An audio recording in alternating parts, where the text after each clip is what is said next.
watching the Mid-American Conference on ESPN.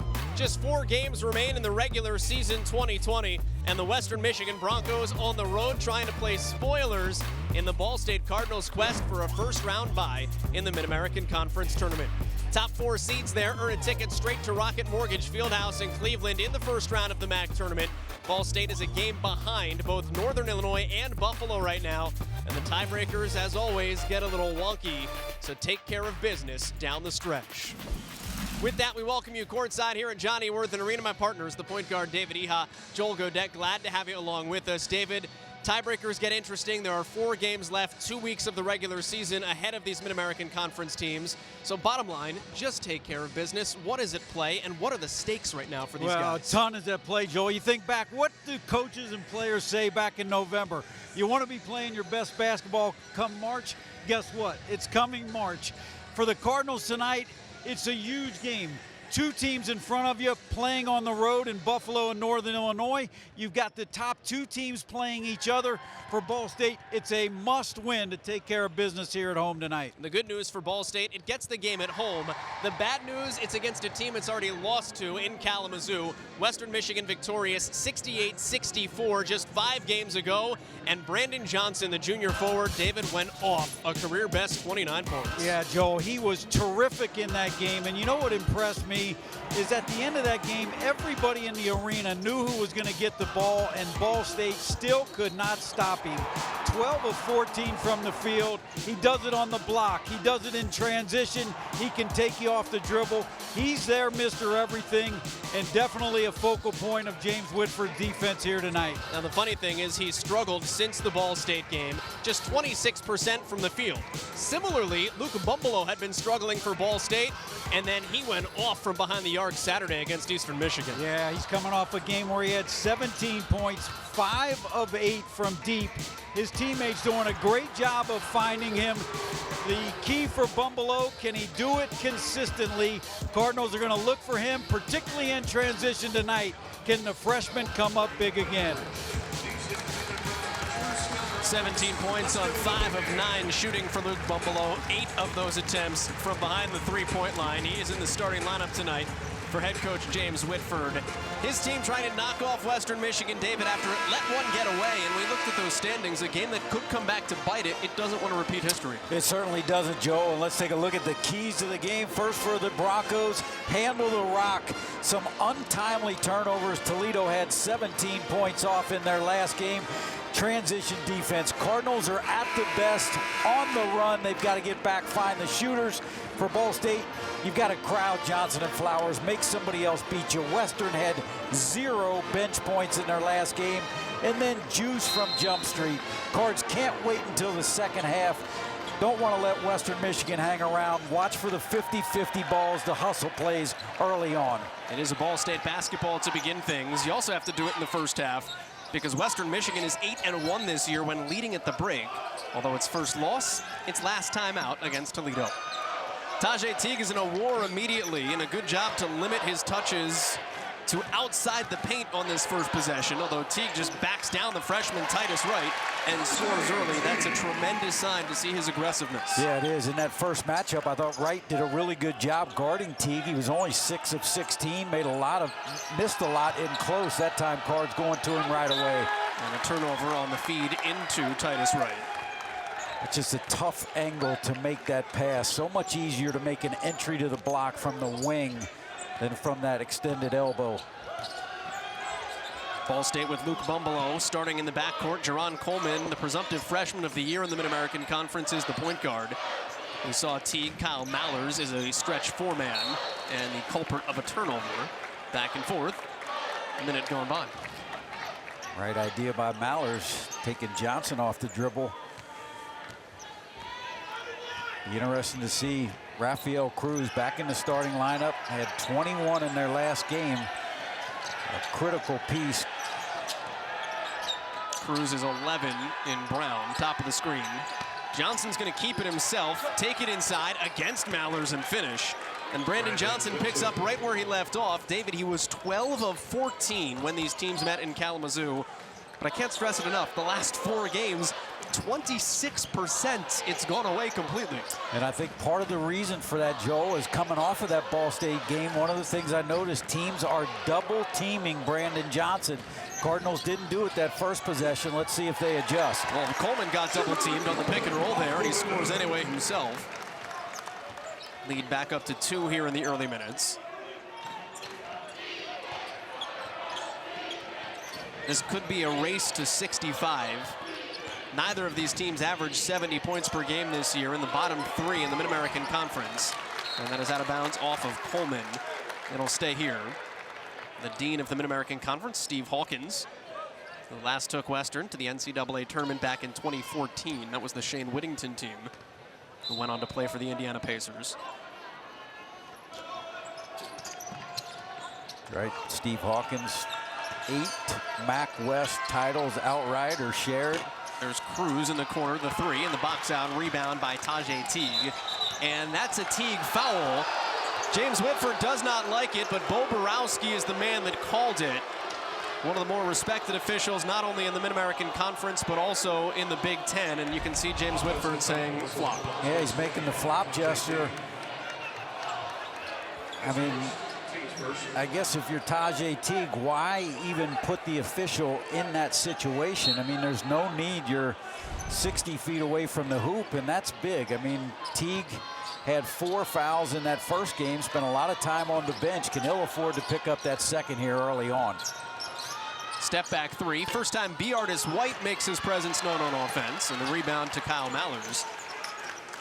One of the speedier guards in the Mid-American Conference, B. Artis White. Just a true freshman. Teague, a 3 in response. That is short. Johnson overplayed the rebound. Mallers, good kick. Bumbelow, does he have it again?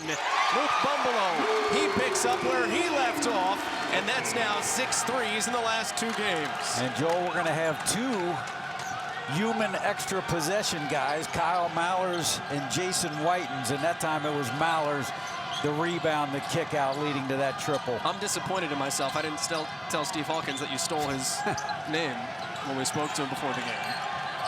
Teague's done a great job twice keeping Wright out of the paint. Good steal by Teague. Got it up to El Amin, straight to the rack, and Ishmael El Amin puts Ball State up 7. Got a little stick 'em on those hands. You know, after the last game, Steve Hawkins said he went to a 3-guard lineup to cut down on the turnovers. He said, we're losing games in 2 to 3 minute stretches where we're just not disciplined. And there was a good example, turnover leading to an easy basket. 7-0 Ball State run.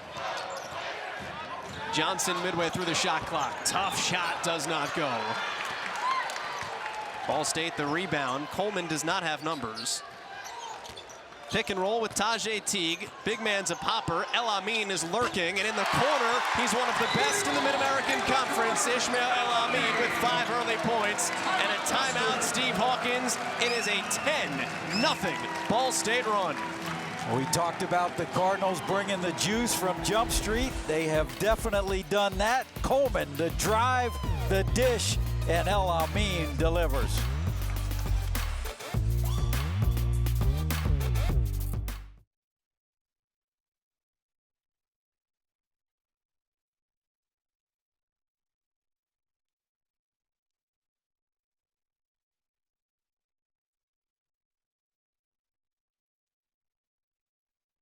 Tonight, we present to you 83 student athletes here at Ball State who have earned an impressive GPA of between 3.5 and 3.99.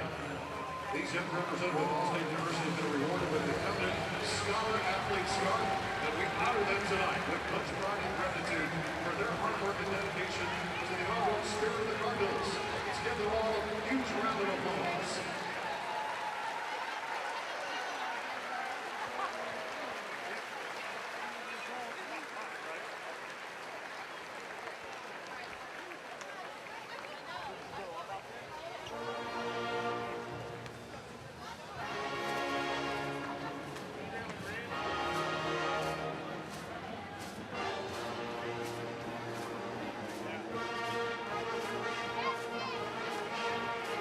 Check out Chirp Vision. See what's chirping on social media. Social media presented by Community Hospital in Anderson. Use the hashtag ChirpChirp, and you can How many of them walk right out of the arena?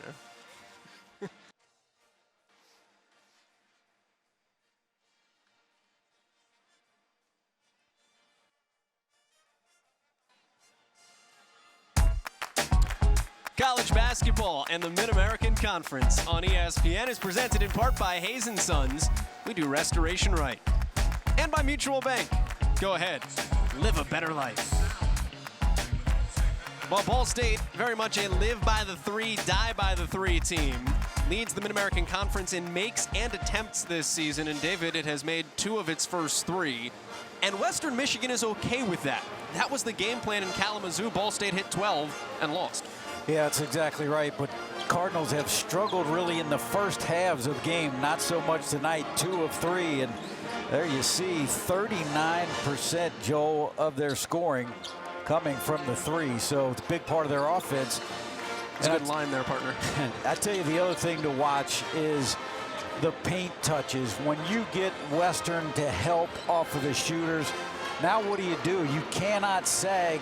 It's going to open up dribble drives and opportunities to finish. And that's the dilemma when you surround 4 shooters with a guy that can take you off the dribble. Gives James Whitford a lot of options when things are going well. And there have been times this year when it has and times this year when it hasn't. And the ball will kind of get stuck. And those are the games that Ball State struggles most. And the other thing with that big lead gives him the luxury of setting Teague down for some rest, which picked up that early foul. Bracken Hazen is in to replace him, the Arkansas transfer, number 12 in white. He guards Chase Bars at 6'9". The tall, twiggy freshman out of Florida has checked in for Western Michigan. Rafael Cruz, the point guard, missing on the runner, rebounded by Hazen. We are still in the midst of a 10-0 Ball State run. Hazen thought about the 3. David, you are desperately wanting to see him take that shot. That's right, Joe. He hasn't even attempted a 3 in the last 4 games. He's capable for sure. Bats that one out to Mallers. Good pass to El Amin. 7 seconds to shoot for Ball State. Well, it's a tough cover for Whitens. And a foul, and it's Bracken Hazen. That's an illegal screen, his first. What about Whitens on that defensive spot? Well, look, he's guarding a guy in Coleman, can match his size, but from an athleticism standpoint, that's where Boogie Coleman is at his best. Nobody is better in the pick and rolls. Cardinals with the hard hedge of the ball screen on Michael Flowers. David, he hasn't taken a shot. I'll tell you, it was El Amin that guarded him in the first matchup, did a phenomenal job. He's got the assignment here tonight, and he is just clamped down. 9 seconds to shoot. Flowers, the 4th leading scorer in the MAC, top of the screen. Someone else can get the points, though. Flowers doesn't. And then Whitens has his first bucket. That ends the 10-0 run. Flowers against Ball State in the first meeting had 5 points. Snapped a 26-game double-figure streak. And we've got another moving screen, that one on Kyle Mallers. Well, it's certainly been a point of emphasis, and you're on the baseline right there. You're right in front of the official. Go back to that last Western Michigan bucket. That's big. Whitens, you know, he started every game, but the last one had no points coming off the bench. So anything he can do offensively, he's one of those glue guys, and if he's scoring, that's an added bonus. Here's Flowers off a screen, missing long. Tip back, Bars doesn't get it. I want to put a Fitbit on Michael Flowers because he is running laps, just trying to get open. Finally got him the ball in that last possession. Hazen the shot fake of the 3 and lost the ball. They've got a foul on Western Michigan. Brandon Johnson does not like the call, but Bo Borowski does hit the junior with his first. Now, despite that Bracken Hazen doesn't take the 3, David, they're still respecting it. Yeah, I mean, look, Bars closed out on him very hard. Good job by Hazen. He's got that ability to put it on the deck, and can't argue with what he's done at the charity stripe. He has made 23 of his last 25 there. Right-handed shooter knocks down the first. David, do you like him clean-shaven here? He had a beer at shoot-around this afternoon and has dropped to a 5 o'clock shadow. He did. Said he was going to mix it up a little bit. I kind of like the look. Now, I am not a shaving expert, I didn't know you could leave like a 5 o'clock shadow. I just thought you had to get rid of the whole thing. Oh, no. I mean, that's You have what options? these beard trimmers. It's amazing what you can do nowadays, Joel. Both are 5, 6 years from now, when you're able to grow one, hit me up. 5 years. Acree now in off the bench. Bumbelow gets a rest. Josh Thompson, the backup point guard as well. 3 in white. Coleman is out of the lineup for the Cardinals. Whitens spins off Acree. Hazen's there to help, and he's got the rebound off the miss. You have the 11th and 12th offensive rebounding teams in this game. So which one can find a way to maybe generate some second chance points? Neither have done a very good job all season. That's in the conference. There's only 12 teams in the MAC. El Amin, little pump fake in the air, and that is out of bounds. Turnabout fair play there. Good job by Michael Flowers forcing El Amin to take a tough 2. Now you always say that it's okay to get in the air to make a pass, not find a pass. Is it okay to get in the air to make a shot, not find a shot? Well, considering those results, I'd say nada. Flowers checks out. He doesn't sit out very long. Hard hedging of those ball screens again, forcing Western Michigan to the sidelines. Every time they try to hand off on the wing. Johnson now against Mallers, double teamed, he's trapped. Bars, weak kick out to Whitens, 9 to shoot in the paint, and Whitens finishes. Good minutes here out of the redshirt sophomore. He's now equaled his point production from the first meeting of these teams. That's 4. And that was good ball movement. It started with Johnson passing out of that double team. Got to make teams pay if they're going to bring an extra defender. Thompson drive and kick. El Amin in the other corner. That's a bucket in each corner and a technical awarded to Ishmael El Amin for his troubles. He's gotten away with some celebrations over the course of the season, and a pretty quick whistle gets him here tonight. And James Whitford's going to talk to him. Look at this dish by Thompson. Again, it all started with a paint touch, but anytime you're woofing to the bench. Was he woofing to the, I think he also ran into. Now let's take a look. I'm pretty sure he was. The only problem is he did it within an earshot. Yep, taunting, talking to the bench. It was right by Peter Husenas. So if you're gonna taunt the bench, like just do a quick once over to make sure the refs aren't in the area. Yeah, and the trick is to not turn your head. Although, and Jared Printy is at the free throw line making the first one. He'll get a second. The greatest bench talker I've ever played. Jerry Francis was a guy that played for Ohio State. We played them in a tournament in Nebraska. Every time down the court, he would go by and say, "Coach, they can't guard me. You've got to put somebody," every time down the court. It was unbelievable. If you remember back in Maui this year, the best one I've seen this season, Obi Toppin hit that corner 3 against Kansas and turned around and looked right at Bruce Self's bench and then went back and played defense before the ball went even in the net. Obi Toppin, wow, what a year he's having. Yeah. It could be on the 1 line before it's all said and done over the next 2 weeks. Who's going to score with this Western Michigan bunch? Another turnover. That's 3 now for the Broncos. Tajay Teague has also returned. Ball State's best player, 25 in white, in the pick and roll. Acree, little step in, mid-range game. Those are not very valuable shots by percentage, but Acree buries 2. You know, the thing about Acree is just become much more efficient. Better shot selection, choosing his spots. You know, most coaches want you to shoot in the box or behind the arc, but Acree from 12, that is what most coaches are looking for. Jared Printy, and all he does is shoot 3s. 22 of his 30 makes this season. Yeah, he needed that. He had been scoreless in his last 3, but look, he is capable. In a game against Ole Miss, he made 5 3-pointers, and you're right, Joel, that's what he does. Inside to Tajay Teague, and a foul immediately on Chase Bars. Doing a good job, though, of forcing Tajay Teague to catch the ball out. It's the first foul on Bars. It's the second on Western. Acree, though, doing work, and his team's up 9 at home.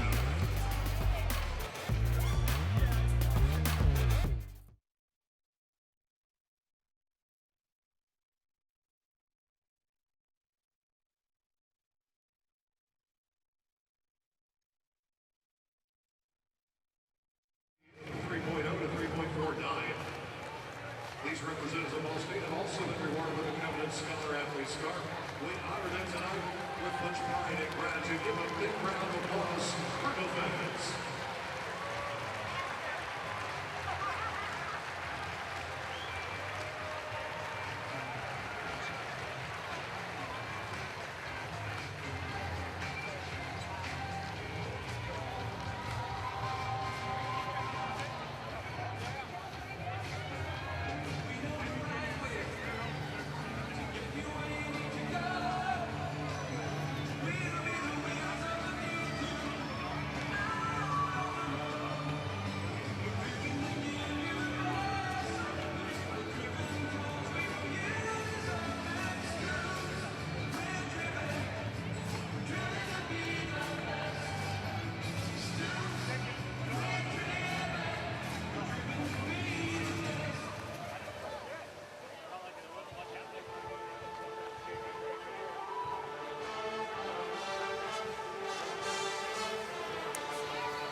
Ball State leads by 9 midway through the first half. David Eha, the Cardinals are 7 of 9 from the floor.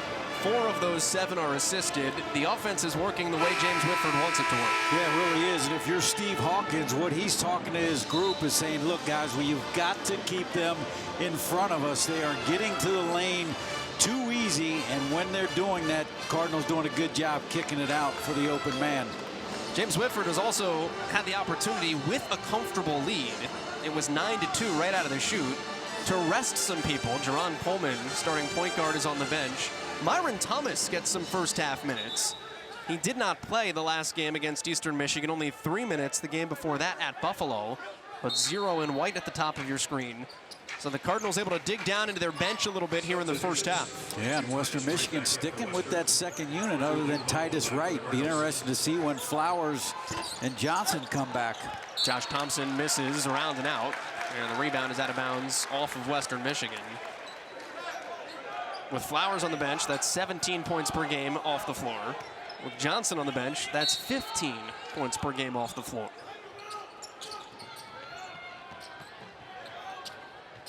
Wright is doing just a phenomenal job pushing Tajay Teague out, making him catch the ball away from the lane. Thomas, a deep three. Got his own miss. That's almost inexcusable on a 3 from 24 feet. Again, Teague catches it out, takes it inside himself, and scores. All right, the first half is making sure he catches it outside. The second half is making sure he doesn't get inside. Yeah. And the Cardinals force a turnover on the inbounds.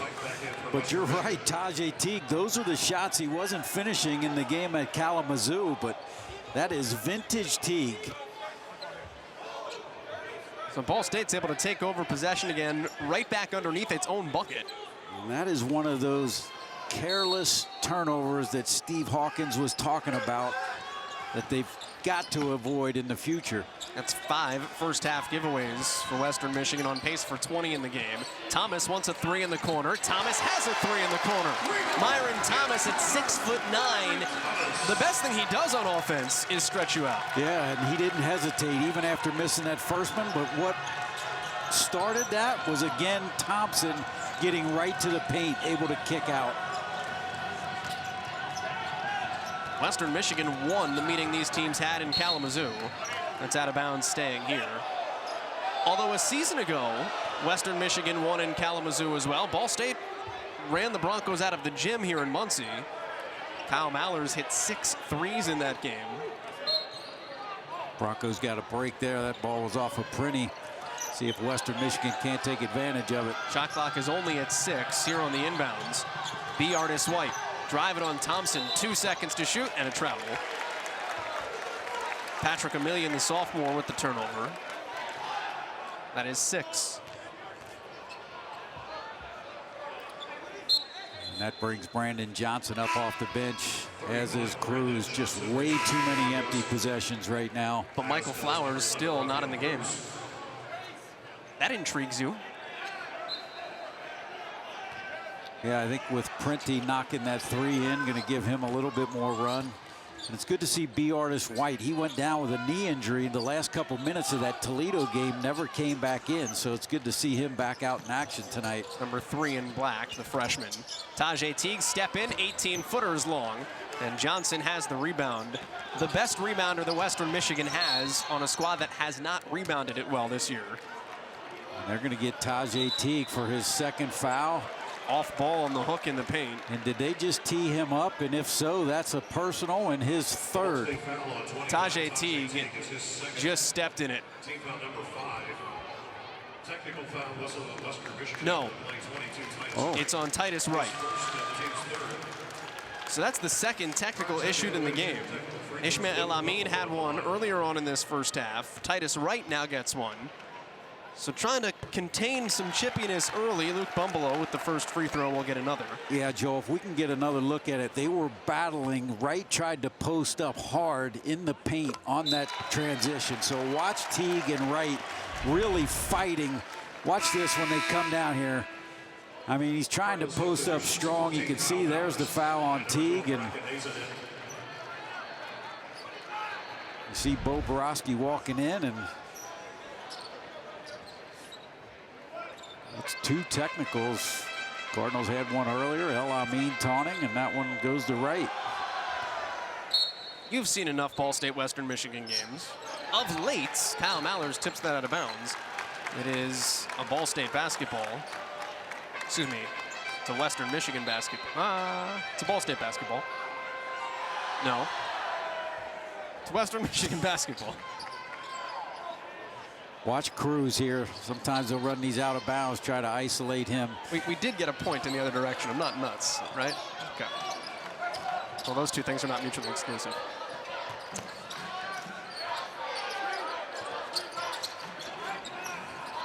Into Titus Wright, guarded by Bracken Hazen, and he's out of bounds. And I think Titus Wright just got a little too overzealous there, and Steve Hawkins told us pregame that's something that can happen. Yeah, sometimes he's got such great footwork, he'll make a move and he just gets rushing. That time Hazen, terrific job. Didn't fall for the move to the middle and was right there. And another empty possession for Western Michigan. 16-point lead. Luke Bumbelow, short. Rebounded by B. Artis White, and the point guard can push. Pass nearly intercepted by Bumbelow. Out of bounds, going to Western Michigan. Ball State does not agree. That was right in front of James Whitford. He thought for sure that Michael Flowers hit that ball.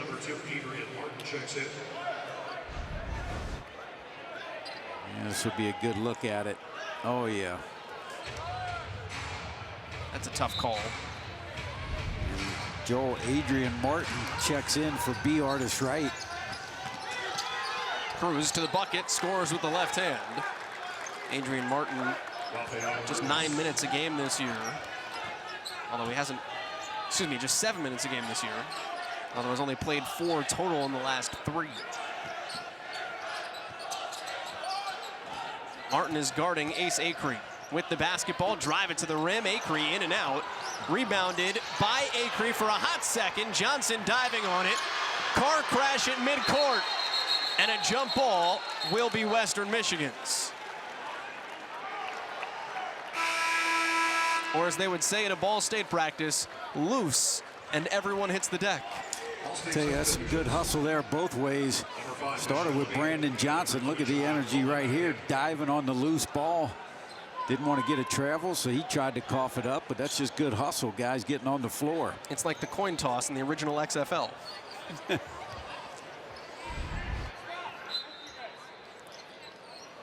12 minutes gone by, thereabouts here in the first half. Ball State more than doubling up the road team, the Western Michigan Broncos, and that is a souvenir for James Whitford's son in the first row, Ball State's head coach. Caught that thing clean. That is 8 Western Michigan first half turnovers. And Cardinals have turned that into 9 points already, and still 8 minutes to go here in the first half. And another just wrestling match. That's going to be on Titus Wright. Second foul and a 2-point takedown. And Titus Wright checks out. Chase Bars returns. Now, I have to believe James Whitford is going to counter pretty soon here with Tajay Teague. Now, Wright is 250 pounds. He is a true post. Chase Bars is 6'9", but at 185, he is not a guy that can play in the paint as a defensive presence. Bumbalo missing the three. Mallers beats Bars for the rebound. El Amin off the ball fake. Mallers wide open in the corner. Kyle Mallers missed long, and a foul on the rebound. Bracken Hazen over the back. Well, Mr. Extra Possession almost was the recipient of his own good work. That's now 2 fouls on Hazen, 2 fouls on Teague, and 2 fouls on Western Michigan's Titus Wright. And that's one of the reasons you don't necessarily counter back with Tajay Teague if you're James Whitford, because of the 2 first-half fouls, even though it would be a good matchup defensively. Well, we know James Whitford not shy about playing guys with 2 fouls. Will Steve Hawkins bring Wright in at all? Flowers just can't get it going. Loose ball out of bounds. He is the 4th leading scorer in the Mid-American Conference, Michael Flowers. He is 0 for 2 in the game and has scored 5 points against Ball State in a game and a half this year. Home team up big.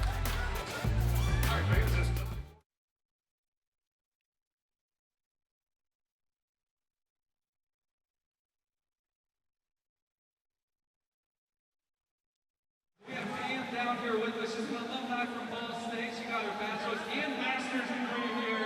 Retired school teacher. So Pam, we're gonna try to hook you up with the prize pack tonight, all right? We're getting into our trivia presented by Ball State Online. We're gonna give you the trivia question here in just a second. Fans, you have to help her out. So you ready? Let's put our eyes on sharp vision to see if the question is true or false. Ball State Online students can access the same support services as on-campus students. True or false, fans? What do you think, Pam? She's saying true. Let's see if it's correct.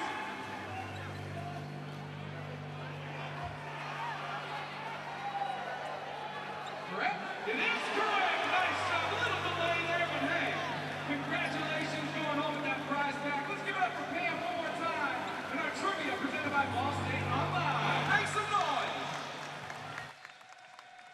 All right, let's recognize our groups in attendance here for tonight. Presented by First Merchants Bank. Welcome to our deans and their supporters. Deans will be shooting at halftime. Welcome to all of our academic honorees, all faculty and staff in attendance, and our alumni golfers who are with us. A big Ball State happy birthday to Haven Fields Jr., who is way cooler than his dad at 3 years old. If you'd like to plan a group outing, call 888-BSU ticket. Turnovers has plagued the Western Michigan Broncos here in the first 12 minutes of the ball game. David, Ball State with 9 points off of its 26. Yeah, the Cardinals with 5 more field goal attempts because of those turnovers. Of the 8 miscues, 6 different Western Michigan players have committed at least one. So just, you want to win on the road, you've got to take care of the basketball and at least get shots up. Season average is 13. So Steve Hawkins' team gonna have to reel that in. It's possible. Go back to Saturday, the last time Ball State was home against Eastern Michigan. 12 turnovers in the first half, was trailing Eastern Michigan. In the second half, turned it over twice. Went on an 11-0 run down the stretch to win. El Amin thought about a 3. About 75% committed there. Now you've got a mismatch. Teague on Martin. Inside, double team comes, good kick out. El Amin has hit from the corner once, not twice. And a rebound by Bars for Western. Look, El Amin didn't make the shot, but Teague has done such a great job of being unselfish. That was a dynamite pass, finding the open man. Tajay Teague's energy is great tonight, and the team feeds off of him. No question about it. There you see a great example, switching up, crowding Flowers. Cruz drains the corner 3. Western Michigan trying to crawl back in, now down 11. Cruz, a junior college transfer, playing with a lot of confidence. 21 points in the last game. Got a nice rainbow arc to that 3-point shot. Rafael Cruz is a basketball junkie. He grew up in Chicago. The Medill News Service did a great story about him as a kid. We've got a foul against Martin trying to guard Tajay Teague in the paint. Rafael Cruz grew up in not the greatest part of Chicago, David. His parents wouldn't let him go to the park. They'd send him to the store to get milk. He'd go to the park. Yeah, and when you grow up in the Windy City, typically they don't practice long shots, right? Those are the guys that pound it in low, but that three looked pretty good, and his teammates doing a good job finding him. Got another foul off the inbounds. Goes by the nickname Ralphie. It's the second on Adrian Martin in 5 seconds. So Martin goes out. Jason Whitens checks back in. One thing to watch, Joel, in this Western Michigan defense, when Teague is involved in the pick and roll, they are switching, which creates a mismatch. And sometimes it frees Teague up to pop, but he airballs the three. He's a 27% shooter from behind the arc. Flowers in transition, slinks his way to the bucket. Johnson popped the rebound off his chest. Luke Bumbelow, the freshman, has the assignment on the MAC's 4th leading scorer. Johnson wants three, and he gets it. Kyle Mallers hand down, man down on the perimeter. And Brandon Johnson with his second bucket. It's an 8-0 Broncos run. That's where you talk about a guy that can score at all 3 levels. The 3, the mid-range, and then take you off the dribble. Pretty good skill level for a guy 6'8". Mismatch again, Flowers on Teague. Yep, they're gonna keep putting him in that pick and roll. Teague out on the perimeter, just lost Flowers, get to the bucket. That was silly. Left-handed layup ends a more than 3-minute scoreless drought. Good job by Mallers there with the kick out. You see how Flowers said he must have traveled, he was trying to sell something? Clearly that couldn't have just happened the way it did. Cruz, good kick out. Whitens picked up by Coleman in the lane. And rebounded by Mallers.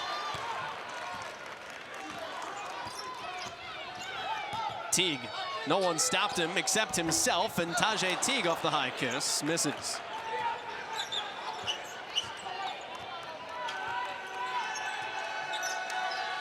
We said first to 65 may win tonight, David. That might have been generous. Yeah, definitely. I tell you, El Amin is really hanging with Flowers. Does it again. There's a steal. El Amin off to the races. Good closing by Cruz, and he fouls him cleanly. El Amin to the free throw line for 2. Good play by Cruz with no other options. That's the first foul on the junior.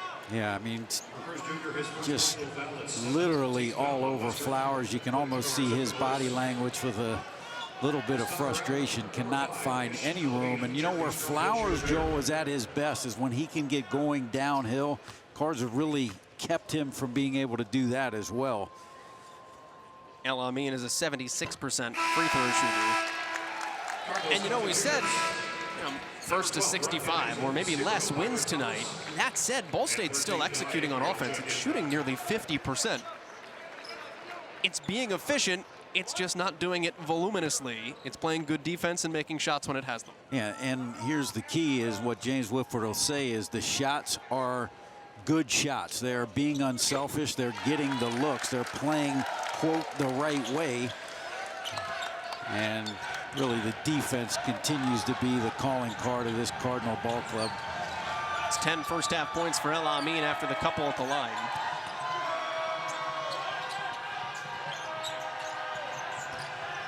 Flowers switched on to Myron Thomas. Good recovery by El Amin, and he alters the shot from behind. Ball State by 12 with the rebound. Teague is off the floor now. Good run with 2 fouls. Coleman hugs the ball, got away with a walk, doesn't get away with the handoff. Flowers without numbers, lost the ball right back to Coleman. 10 turnovers, Western Michigan.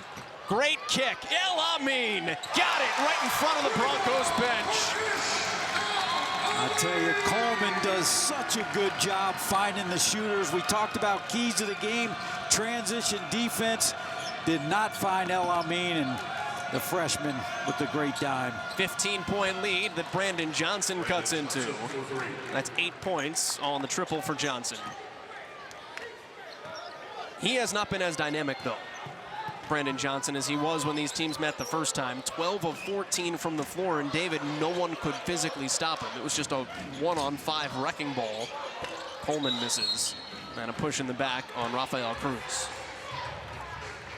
Yeah, no doubt about it. They've done a good job guarding Johnson on the block, but the face-up three-pointers are definitely working for him tonight. But for the Cardinals, it's about getting out in transition. Nobody finds the shooters better than Boogie Coleman. Splash.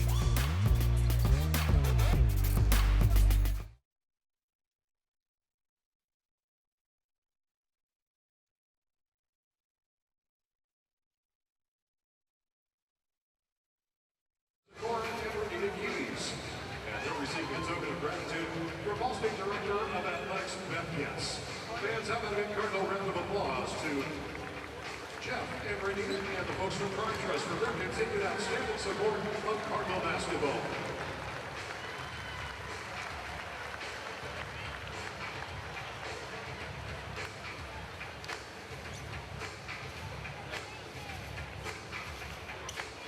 And speaking of Prime Trust, let's meet our Prime Trust Federal Credit Union Prime Seat winners for tonight's game. Sitting over in the prime seats are Lethane Pegues and his family. Lethane of John Tom's Barbecue Food. Try some, it's really good. The Pegues family got front row seats, gold lot parking, concession vouchers, courtesy of Prime Trust. We got one more home game. It could be you next Tuesday. Just sign up at Prime Trust or online at primetrustcu.com. Ball State fans, it's our last home game, Saturday at 1 o'clock in Central Michigan. These seniors deserve a packed house to finish their careers out in front of. Let's do it, and let's do it big.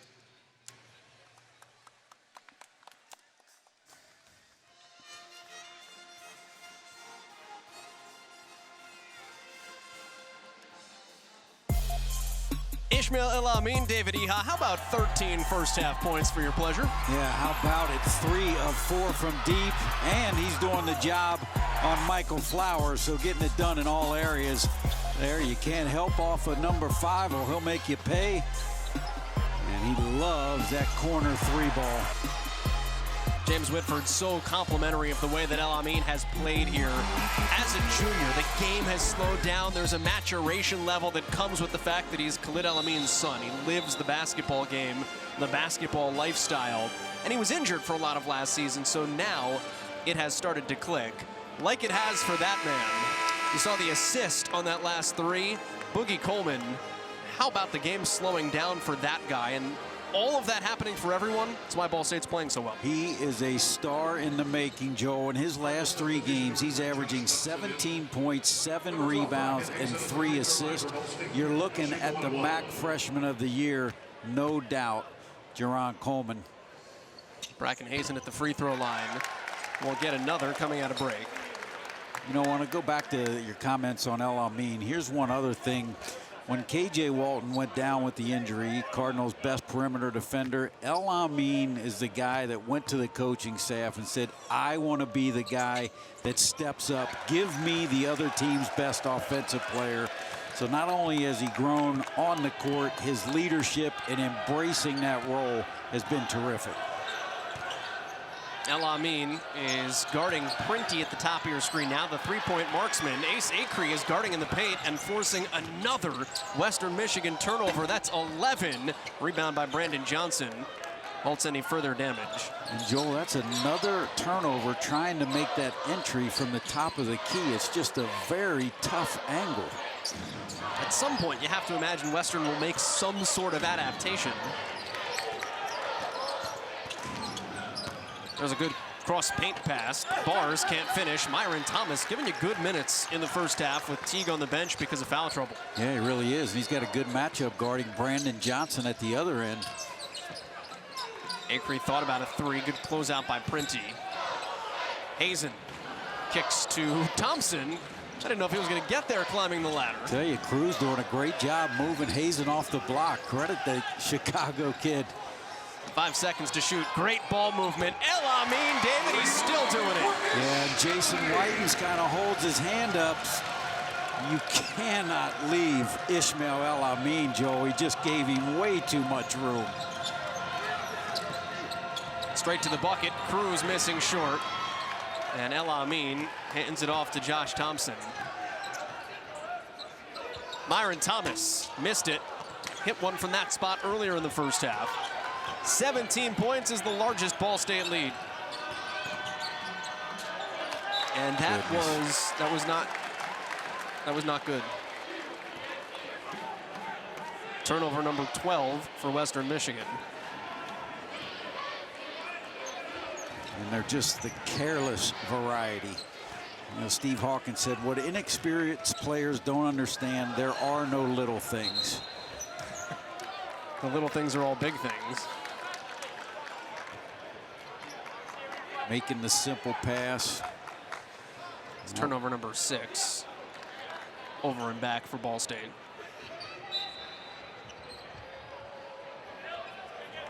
And it's getting back on defense. Last time out for Western Michigan, they lose to Toledo. Gave up 17 points off of only 10 turnovers. So you can compound your mistakes when you give it away. It's happening again today. Here's Cruz off good ball movement. Missing Long and El Amin, the rebound and the run. Good lob, broken up, intended for Hazen and a little behind him. And look at the first man back on defense. It was Ishmael El Amin in the paint. Whitens, little sidestep, and Jason Whitens has 6. Timeout, James Whitford. Yeah, he's looking at his team, say, look, guys, forget about the score. Turnover at one end, and then Acree just got blown by on the other end. And therefore, substitutions in order. Teague, Bumbelow, and Mallers getting ready to check in. Steve Hawkins looked like he was contemplating the meaning of life on the other side. You want to get into the meaning of life, or wait till the second half? If we wait till the second half, we'll have gotta think about it. Okay. Well, James Whitford, important game for the Cardinals. Only one home defeat, one more home game left. And this is the energy that he's been looking for. Cardinals have really come out and take care of business, but all the hustle plays, 50-50 balls, that's what he's wanted to see. Well, Ball State will get into the tiebreaker scenarios in the second half. Gets a lot of help tonight if it wins and Eastern Michigan beats Northern Illinois, which it is currently doing, by 1. 35-34 in Ypsilanti. The other interesting score from tonight, we'll get into more of it at the half. Bowling Green, the 2 seed right now in the MAC, is blowing out Akron in Bowling Green, Ohio. Acree takes it right to the rim and gets the roll. 4 first half points for the one they call Ace. Great move by Acree. Terrific spacing by the Cardinals. You can see his confidence just growing.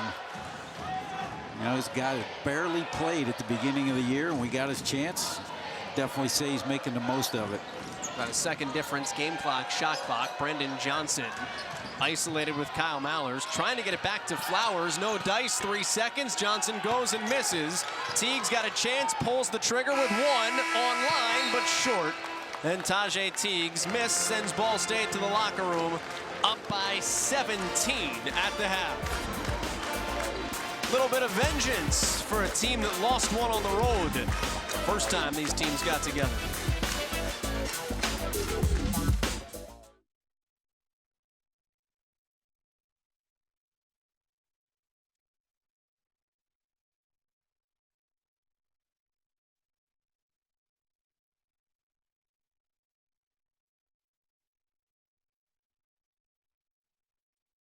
Presented by the Hampton Inn. Past 21 and over, you can refresh responsibly. Snack at Coors Light on the concourse. Plus, check out Jennifer Wilson and her 18 concession crew. They got lots of arena favorites, including Pepsi products, Texas Roadhouse Peanuts, Papa John's Pizza, Roots Burgers and Chicken Sandwiches, Blue Bunny Treats, and the Red Gold Charlie Cardinal Special.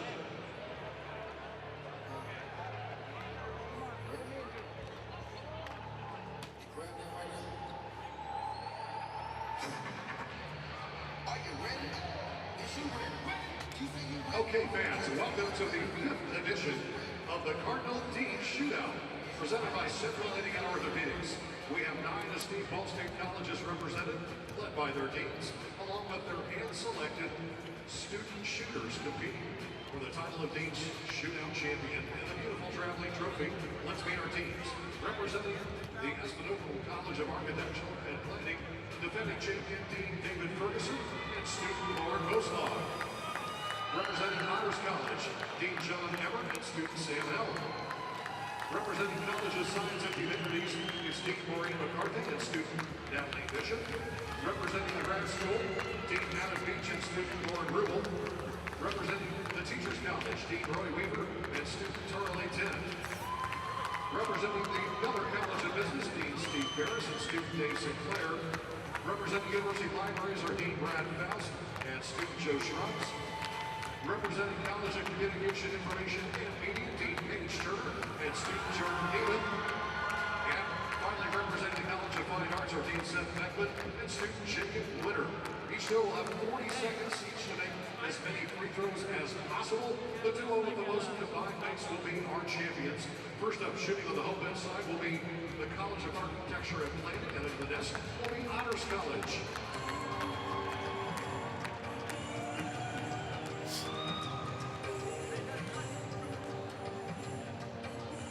On your mark, get set, and go.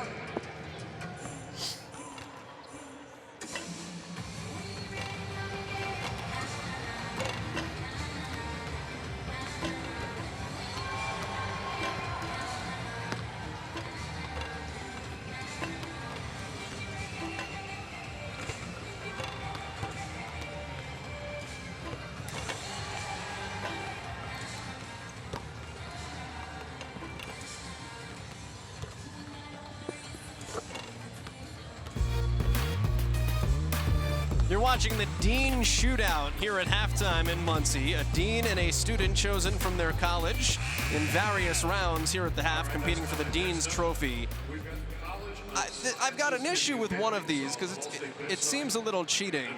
Natalie Mitchum is competing for her college, who was a freshman stud on the Ball State volleyball team. So I didn't know you could go to the student athlete ranks to win the Dean's Shootout. Apparently you can. They're trying to do anything. The Dean of Architecture, the reigning champ, may file a protest. Who knows? I mean, I don't know what like Luke Bumbelow's major is, but I'm Coach, listen, I'm going to need him at halftime. One way to get extra credit, buddy. Or go grab Jasmine Sams from the women's team. She's free. She shoots 85%.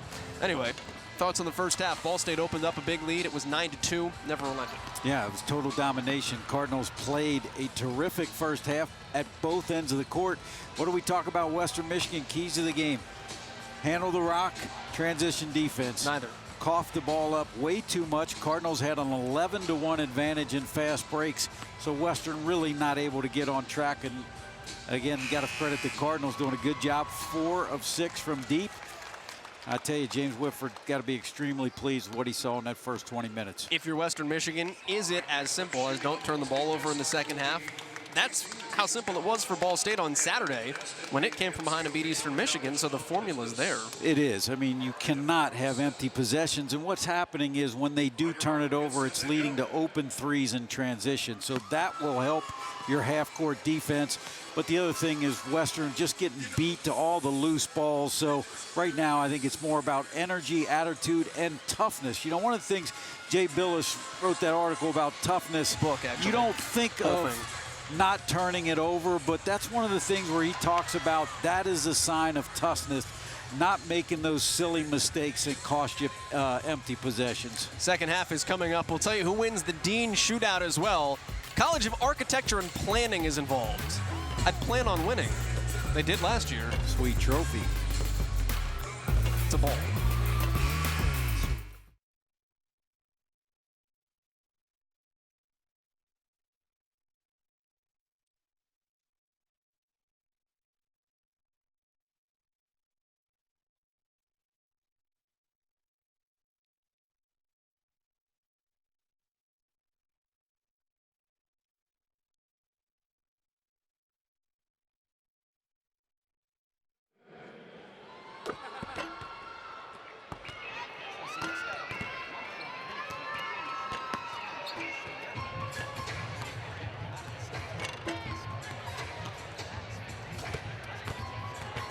Science. I don't think so, but he's the library guy. He's doing some pull downs. When I was in school, so seriously, this guy looks like he could power lift you under the table. the easiest degree you could get was to be a librarian. So we like had like 4 or 5 guys that were library science majors.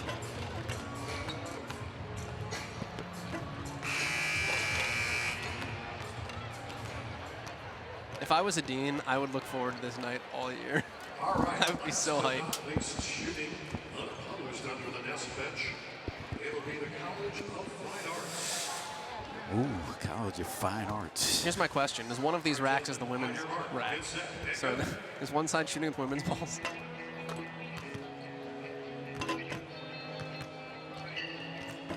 My man over here is shooting jump shot free throws.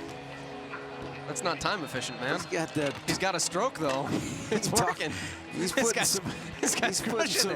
some rotation on that thing. He's killing it. Jeez. That's his first miss. His dean's not bad either. Shoots like Ralphie Cruz. They only keep going for the balls in the top rack. Nobody's touched the bottom 2 racks.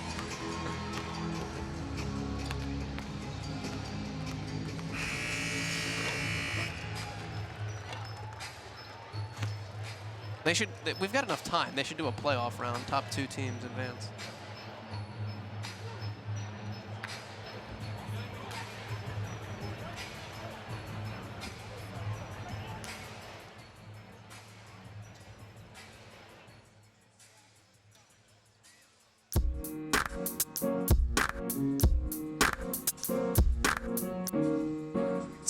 Point lead for Ball State at the break. The Dean's shootout has completed. We will give you the results as we go through halftime here. In the meantime, these are the standings in the Mid-American Conference. Top 4 teams get a bye. Next 4 teams get a Monday home game on March the 2nd.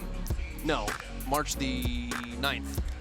And then the bottom 4 teams get a road game at the 5 through 8 teams. So you see where Ball State is. Western Michigan would have to travel to Kent State. Ball State would host Miami, Ohio, as things were to end today. A lot can be impacted, though, by what is happening in the Mid-American Conference tonight. Eastern Michigan, Northern Illinois is the one of most interest to Ball State. It is tied at the half. Ball State needs Northern to lose that game in its best interests. That Akron BG score. Akron hit a late 3. It was 37-22, number 1 seed in the tournament, and that just goes to show you that quite literally, it is anybody's year. It is. Stroh Center, I imagine, is probably rocking tonight. Kent State trying to work its way to the bye picture still as well, with a lead at home tonight. First half highlights and stats when we return next.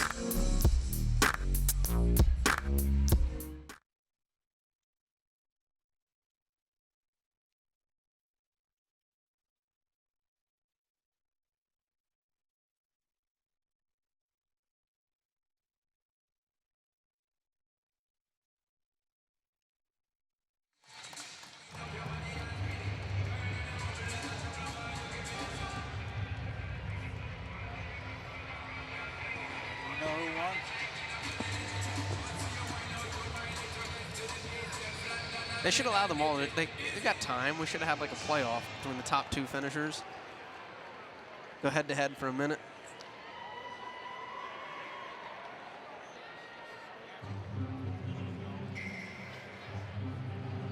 Nothing will ever beat. Teachers Cup. Nothing will ever beat the medieval knight fight that we had at UIC. That was something. They had knights from medieval times actually fight at mid-court. It was incredible. One guy came out representing Ball State, one guy came out representing UIC, and David on the air goes, I got bad news for the Ball State Knight.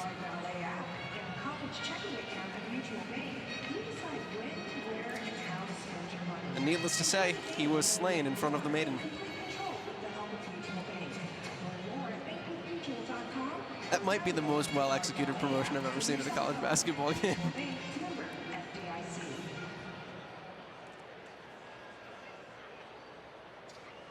Okay. They threw chicken legs into the crowd. I mean, come on. In a meet dominated by big performances, the senior thrower stole the show, and the Ball State team up by breaking the previous Ball State program record in the shot put in 3. Fast break points are 11-1. which he tosses the shot 15.15 meters, which is also a automatic qualifying mark. We have not missed a free throw. Also beat the previous program record of 14.77 in both per second. How about Myron Thomas playing 7 minutes in the first half?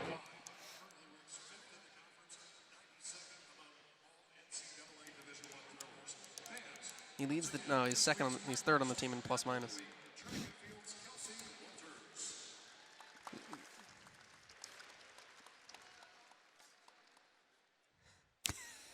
There you go.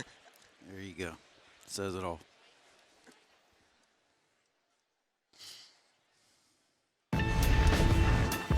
First half turnover woes for Western Michigan, 12 of them. That led directly to 14 Ball State points, 11 of them on the fast break. Yeah, Cardinals taking those turnovers and turning it into offense. And there's an example where it was just terrific defense by El Amin, but that has been the story of the game for Western Michigan. For Ball State, Ishmael El Amin, 16 first half points, 4 of 6 from deep. Toss in a couple of free throws. He has done it all for the Cardinals, and Coleman doing a good job finding him in transition. He got his first technical of the year in the first half. He's known for his showmanship. He finally got dinged for it. But it was part of a Ball State jump. That was a 9-2 score right out the chute. Cardinals have not trailed. Shooting 9 points better from the field. Out rebounding Western Michigan. They're winning by 17 at the half.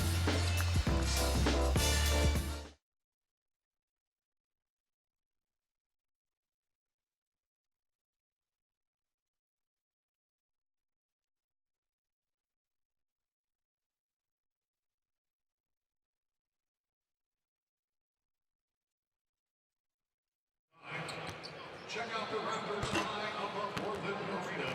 It's time for our Wix Eyes in the Sky promotion. Parachutes while we're falling. Wix gifts or deckers are attached. Grab one if you can. That's Wix Eyes.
Ball State Cardinals have never trailed against the Western Michigan Broncos tonight. Started the second half. You said it off the top. There is no such thing as a must-win unless you literally can't play another game. But these are vital wins down the stretch. The Cardinals a game out of a bye right now. 4 games remaining in the regular season. Your destiny is in your own hands as long as you force the issue. It is, and it's not just about positioning. The other thing is feeling good about your game and building confidence. I mean, If you're the Cardinals, you're walking away right now. There's still 20 minutes to go, feeling like, look, we could play with anybody. Tajay Teague sat most of the first half. He only played 10 minutes because of foul trouble. He gets the first touch out of halftime, but misses long. If you're Steve Hawkins' Western Michigan team, I don't know how you feel about the fact that Teague only played the first quarter. Little floater for Michael Flowers drops down. You're down 15 points, and the other team's best player didn't make much of an impact. Yeah, and that was a good job of execution right there. Flowers very good at the mid-range game. There are no 15-point plays, so you just want to chip away, get this thing down to 8 or 9 by the 10-minute mark. Pick and roll. Teague was open for a moment down on the block. Ball State shot 46% in the first half. Good rip down to Teague and a two-hand flush. The vision for Luke Bumbalough. And they continue to put Teague in the pick and roll because they're switching that time. Nobody rotated to guard Teague, and a great find right there, but they've got to defend the pick and roll better. They got to execute it better as well. Cruz used the pick and roll to get under the hoop, but kicked to nobody. It's turnover number 13 for Western Michigan. El Amin has 19 Ball State points. Halftime did not cool off the junior.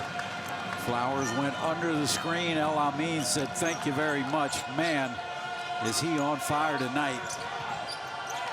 Flowers does get himself open. Teague has to guard him here. Ball State's center out on the perimeter against the two guard, averaging 17 points per game and shutting him down. Gives it up to Whitens. He'll take the three, thank you. And that's 9 points for Jason Whitens. He only averages 5. Yeah, big night off the bench for Whitens. Just his 8th triple of the season. Speaking of triples, Joel, that 5th three by El Amin ties his career high. 19 points for El Amin. 24 is his career high in that category. Coleman missing the step back. Here's the downhill with Flowers. 1-on-3, kick out to Whitens, right back inside, rising underneath. Johnson is deflected. Wanted a foul call with Mallers defending. El Amin gets the foul on the other end, and that's a critical third on Titus Wright, the big man who, like Tajay Teague, sat most of the first half with 2 fouls. Yeah, and that's just poor transition defense, getting back late. And as that old UB Brown phrase, a missed layup at one end typically will lead to a layup at the other end. Ishmael El Amin to the free throw line for 2 here. Do you think Steve Hawkins is happy with the play of his team for the first 2.5 minutes? He just did a hockey line change. 5 on, 5 off. Yeah, and he's putting in Luke Tolliver, who's only played in 9 games. So he's saying, look, put me anybody out there that will hustle back on defense. William Boye Richard checks in. He had played 4 minutes against Toledo in the last game, and Adida Nkongshul, who has played only 13 games this year, the senior out of Nigeria, checks in. Steve Hawkins doing some serious coaching right now with his 5. He is lighting into them, talking about not sprinting back. You see him at the bottom, the top of your picture there, talking to his guys on the bench. This is one of those situations where Steve Hawkins says, listen, if I'm going to go down, we're going to go down with guys that are going to give me what they've got. No question about it. Tolliver in deep against Coleman. 8 seconds to shoot. Nkongshul turnaround on Mallers. Good look, rebounded by Chase Bars. And the starters on the bench all rise to their feet with applause. Boye Richard up and under miss. Rebounded by Teague. Ball State has numbers. Bumbalough sets, wants 3. Give him 3.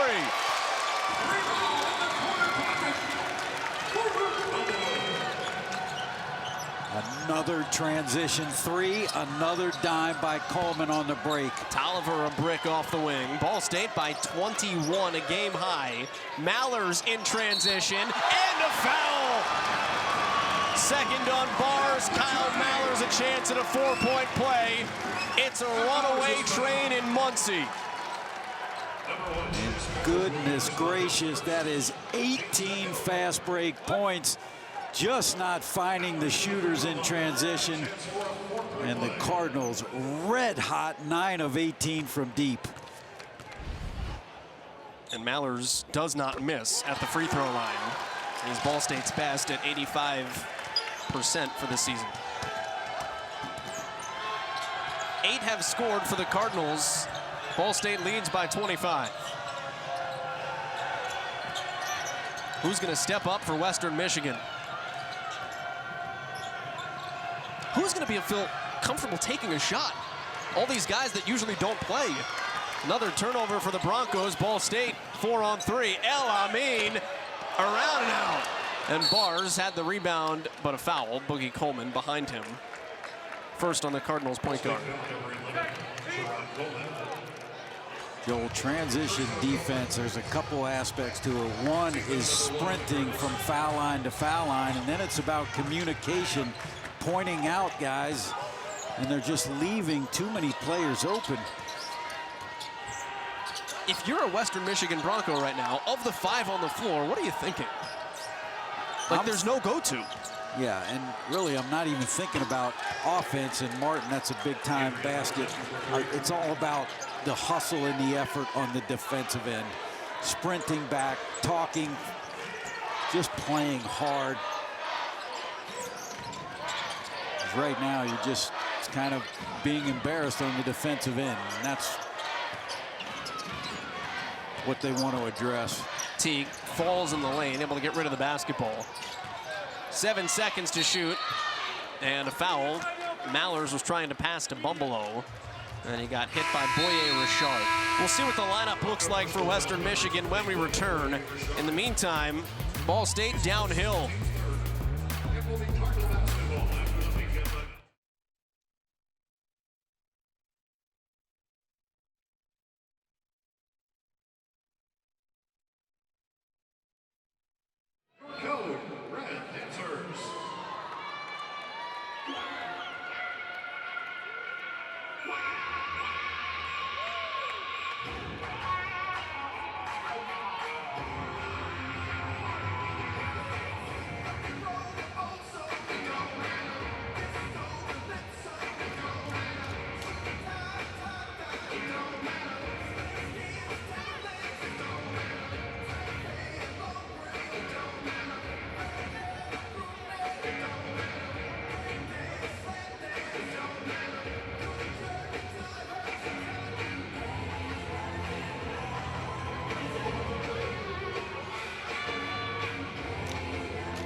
Seniors performing at their final men's basketball game. I'd like to give a big hand of thanks to Macy Medea and Aaron Manning.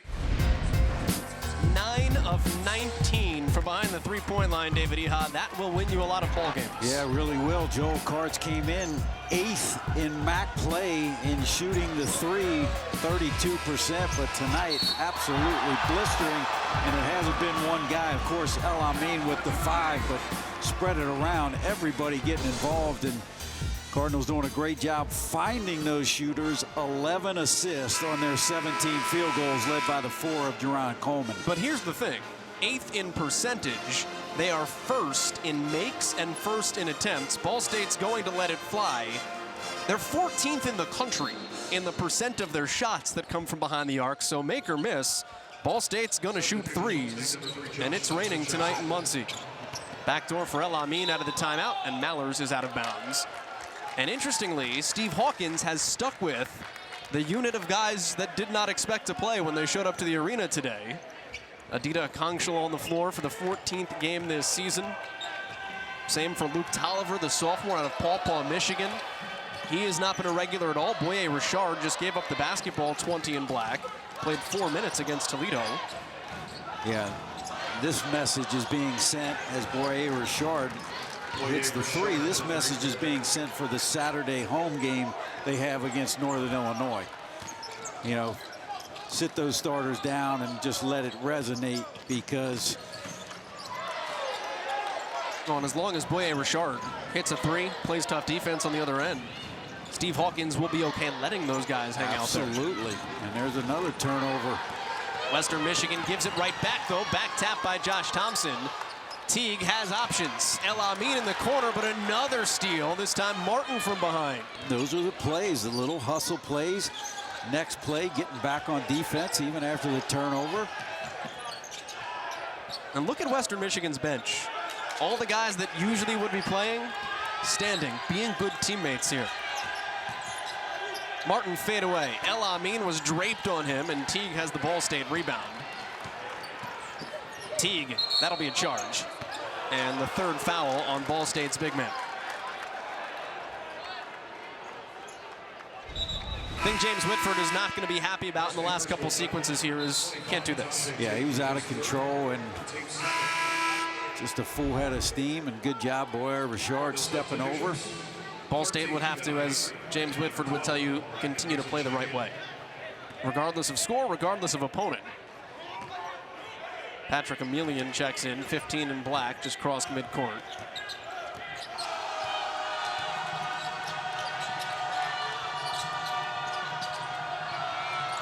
Akongshel used to be a regular in the rotation for Western Michigan a couple of seasons ago. Just set a beautiful screen.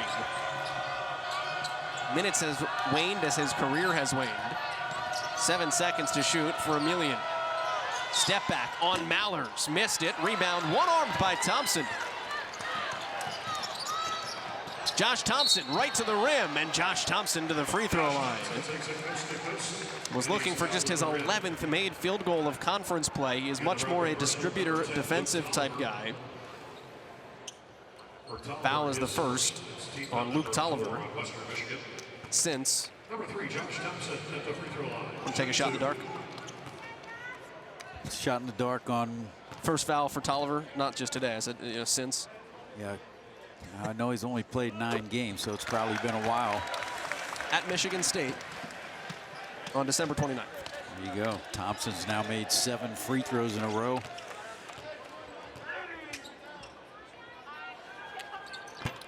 Eight free throws in a row. And I'll tell you something else, Joel. You go back to that second half against Eastern Michigan. One of the things that you've seen is the transition game of the Cardinals. I mean, I went through that spell against BG and Buffalo. Of course, those teams love to run, but the Cardinals got caught, really was playing half-court offense, and I think you may see more transition and getting it out. There it is. Acree blocked on a dunk from behind. Racing back on defense as Western Michigan tries to score. In transit with Tolliver.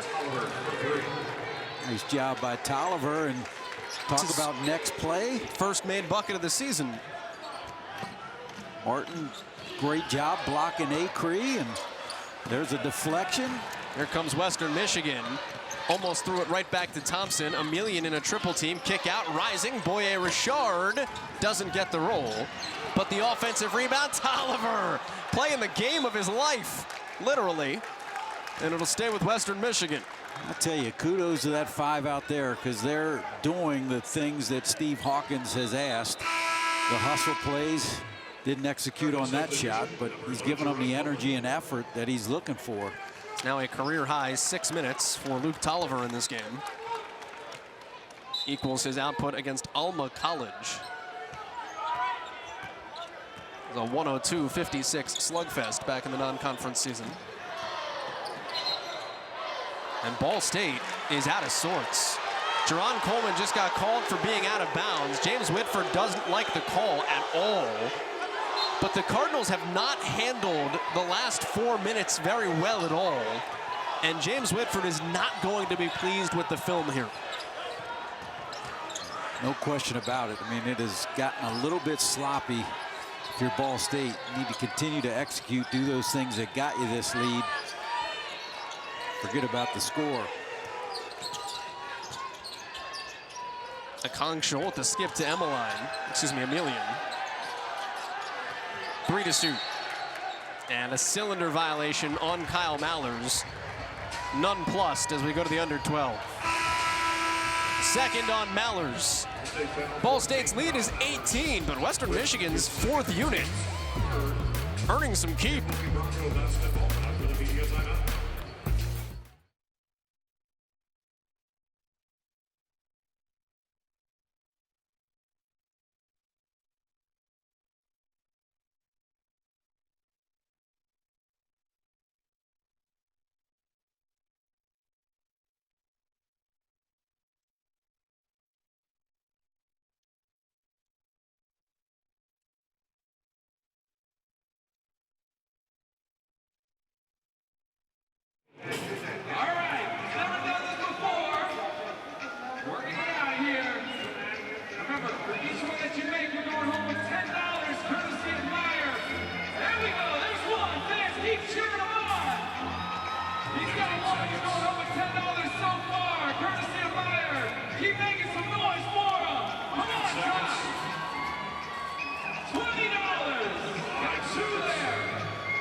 Ball State leads by 18 about midway through the second half here in the fourth to final game of the year. So David, it starts us thinking about how does Ball State, as the 5 seed right now, earn a bye in the MAC tournament? Well, if it finishes 4-0, it needs Northern Illinois to finish 3-1 with a loss to Ball State or worse. 2-2 with a loss to anybody that does it. Second scenario, Ball State finishes 3-1. Needs Northern Illinois to go 2-2 with a loss to Ball State or worse, 0-4, 1-3. Third scenario, Ball State goes 2-2. It needs Northern Illinois to finish 1-3 with a loss to Ball State. Of course, Northern could go 0-4 if Ball State were to go 1-3 with a loss to Ball State. That would be scenario 4. Those are the probabilities right now. We should mention Buffalo is also in the mix. The Bulls own the head-to-head tiebreaker with the Cardinals, so any head-to-head there, Buffalo would win out. And I think I'm going to rely, you tweeted out a week ago, I'll give you some credit, that this may all come down to a week from Friday. Ball State in DeKalb, last regular season game of the year against Northern Illinois. There's a foul as we take a look at how a 3-way tie would play out.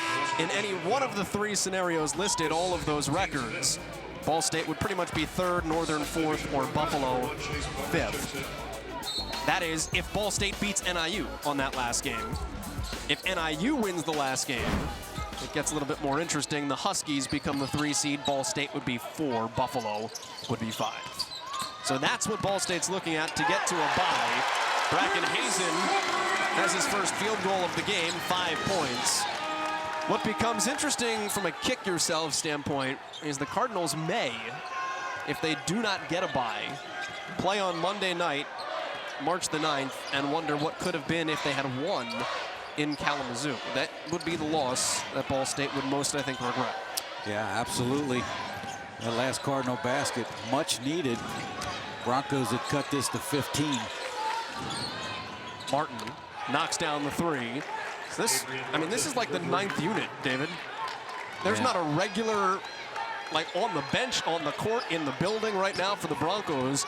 And these guys have fought and grinded, and another steal. Here comes Boye Richard. Just threw it up, no call in either direction. And Boye Richard sticks with it. And don't look now, it's down to 12. Boye Richard got away with a travel there, but the hustle plays.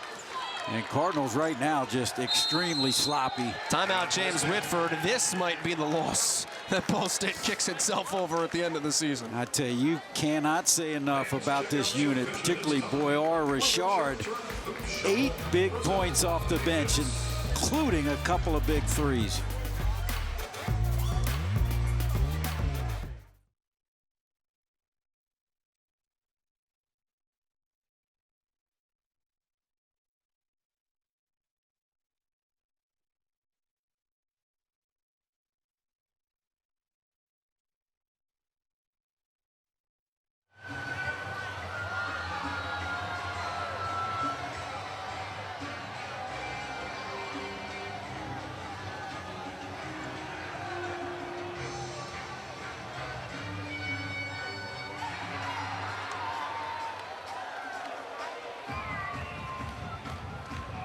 Fans, find your neighbor.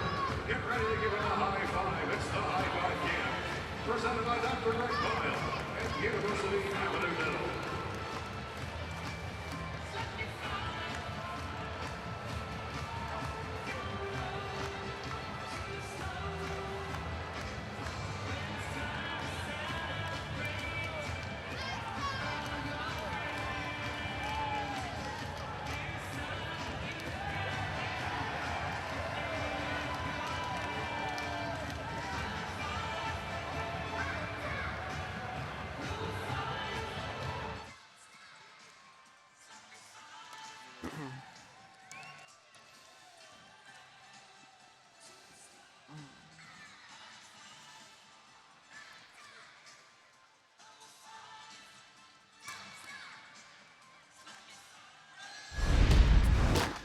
It's a 12-point game. Western Michigan is making things interesting. David with the C units.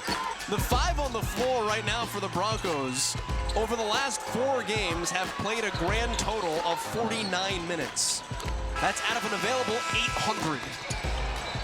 I tell you, Joel, they're doing all the hustle plays. They're forcing turnovers. Ball State has turned it over 7. Offensive rebound. That was Emilian kicking it out to Boye Richard. So making all the hustle plays and then knocking in some shots to boot. James Whitford goes back to 3 of his starters. He had seen enough. Ace Acree, Myron Thomas, the only 2 non-starters. Coleman, Teague, and El Amin are the 3 regulars out there for Ball State. 12-point game, feed Teague, the double team comes. Chase Bars has returned. He is a regular for Western Michigan, but other than that, it's the end of the bench in there making it happen for Steve Hawkins. And Tajay Teague now has 10 points, and the lead stretches back up. Boye Richard has been the most impressive. Yeah, that's big for him. You know, his minutes are down this year, has barely seen any action, but he was a guy that saw a lot of time last season. Stuffed by Tajay Teague. Acree trailing Myron Thomas shot fake. And Boye Richard actually missed the Ball State game. And we've got a foul whistled on Adrian Martin. That is his 3rd. Since he missed the Ball State game, he's only played 13 minutes. But he was in the mix before that. Minutes are down from what he did as a freshman, but he still played 10 minutes a game. Yeah, and I tell you, he still has that sweet left-handed stroke. 2 of 3 from deep tonight. The team is 10 of 14, despite being down by 20 for the first 10 minutes of the second half. Teague, good hook to Acree. Good job of closeout there by Tolliver. And Tolliver giving him no room in the paint. Ball State turns it over.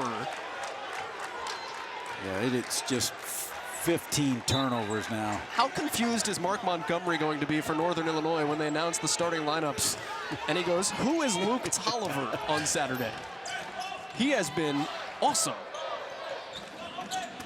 Done his role. Boye Richard backdoor, and he's going to the free throw line.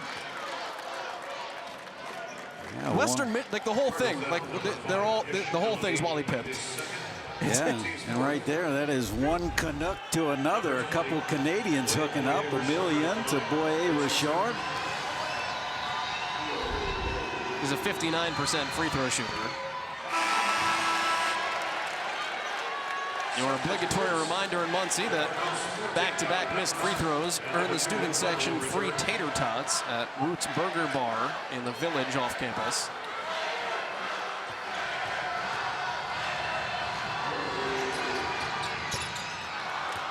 No potatoes. And James Whitford brings back his starting 5. Mallers and Bumble return with Acree and Thomas on the bench, and Coleman just got stripped by Tolliver. Who else? Great ball movement. Just watch the activity, the hands, the closeouts, the deflections. Bumble into the trees, right into Bars. He missed. Emilian the rebound. Chance to make it a 10-point game with a 3. David, there's a natural tendency. You have to think that Ball State thought when all these guys came in for Western Michigan, the game was over. No question, Joel, and that's why It was a miss by Martin. Personnel on paper means nothing. El Amin was looking for points 20, 21, and 22. Bumble around and out, and the rebound by Emilian. They're on scholarship too, is the old adage. And Coleman just hit with his 2nd foul with 7:53 left to go in the second. Ball State leads by 13. But I tell you what, the story is the Western Michigan bench.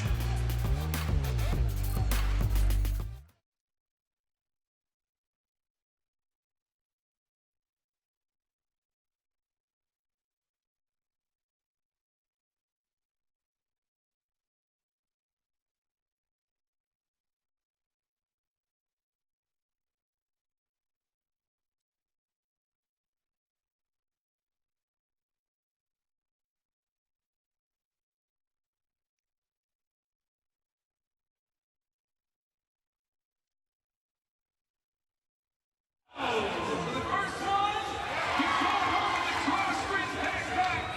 You pick it home a run. This one's for a lanyard. Come on, Karen. Let's get the lanyard.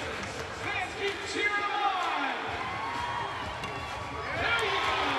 Moving on to the poster. You can have those season. This one's for an umbrella. Keep making some noise for them. Come on, Cameron. He's getting the umbrella.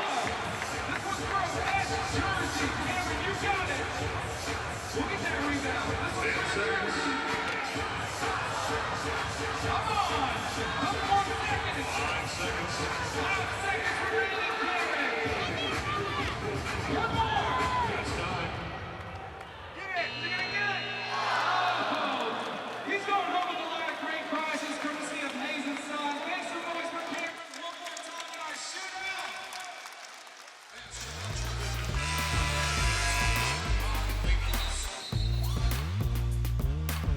It's a 13-point game here in Muncie. The story, though, is not Ball State leading by 13.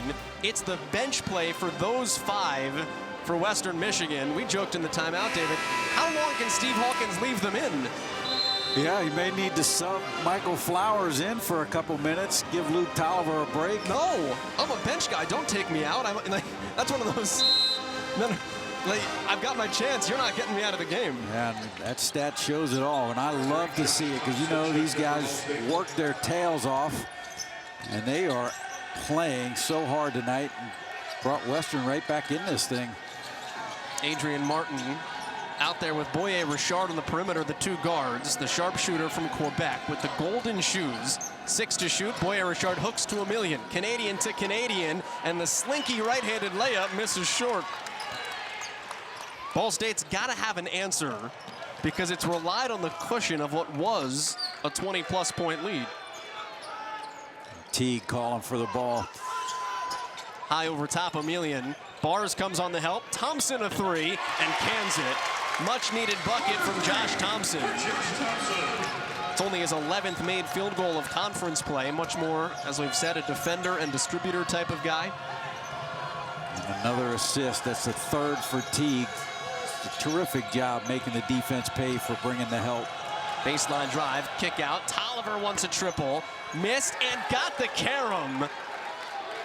How about the play of the sophomore from Paw Paw, Michigan? Comes from a school of 662. That is small town basketball on a big time stage. Teague double teamed. Now Bars one-on-one. Double comes from Martin, and a held ball is called. Rick Mitchell is the head coach at Paw Paw High School. Coached Luke Tolliver. And he told MLive, the digital newspaper up in Michigan, played with Isaiah Thomas, played with the Detroit Pistons. Best shooter he's ever seen, Luke Tolliver. Well, he's getting his opportunity tonight and making the most of it. 2 for 2 from deep. Boye Richard to the free throw line, handoff for Tolliver. Good screen by Bars, freed up Tolliver, was nearly 3 for 3. Teague has the chance to run the break, even as Ball State's center. Right into Bars, little spin, and gets the kiss. You almost want to see him be more aggressive there, though, don't you? Yeah, I mean, he kind of held up short, but didn't want to pick up the charge. But one of the things I noticed, Steve Hawkins is going to call a timeout. Great communication in transition, but they are starting to get winded. So now we're going to find out, does he sub or did he take that timeout to give them rest and bring them right back out? Seriously, and I mean this, like, go back to at what point in your career, now Brandon Johnson's going to check in for Western. Like when you were coming off the bench at points in your career, if you got put in, even if you were gassed, you didn't want to come out, did you? Oh, absolutely not. I mean, you don't know when you're going to get those chances, so heck no. I mean, trust me, not one of those guys is waving over. You've played 3 minutes all year. I need a breather. Yeah. Brandon Johnson is the only man that comes back from the starters. Rafael Cruz tried to play it off as if he was in the lineup, but realized there were 6 men. and just went back down to the bench. Yeah, Million's the guy that really needed a break, so Johnson gets in. And we've got a foul. Brandon Johnson in the lane. Got tied up. That'll be the 6th on the Cardinals. And Kyle Mallers is hit with his 3rd. This is weird tape for James Whitford, though, because so many good things in the first half to get out to a big lead. Not going to like the tape of the second. No, he's not. And I tell you, Steve Hawkins is going to like the tape of the second. He's got a lot to show as it comes to energy and attitude. Little floater there for Johnson's too strong. Teague running the break, trying to bring the energy. Euro step to the bucket, but he left it short. Western Michigan down 15. Adrian Martin looking in for Johnson. And that is a foul on Brandon Johnson. Maybe a little acted, but Kyle Mallers did a great job to sell it, and a technical foul on Steve Hawkins, whose face is the color of the seats. 35.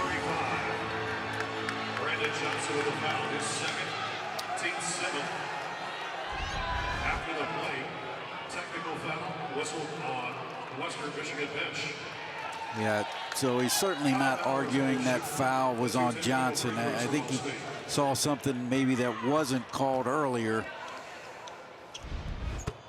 Mallers shooting the technical free throws. I think that was like Pantone 433 over there. Yeah, and look, Steve Hawkins is a fighter, and he is not going to go down without putting every ounce of energy he's got into this last 5 minutes. And if it means sticking up for his team, so be it. Sorry, Pantone 433 is a blue.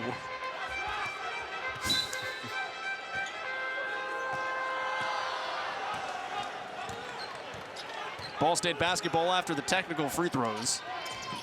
17-point home team lead. Teague, good kick out for a second 3. Josh Thompson missed it. And it's rebounded by Brandon Johnson. Johnson now going to work against Teague. Ducking in, Teague the block. There is a foul. Mallers was underneath, Teague was over top. And the foul is on Mallers. So that is 4 on the Cardinals' 4-man. David, if Ball State seals this, it wins 1 of the 4 games it has remaining.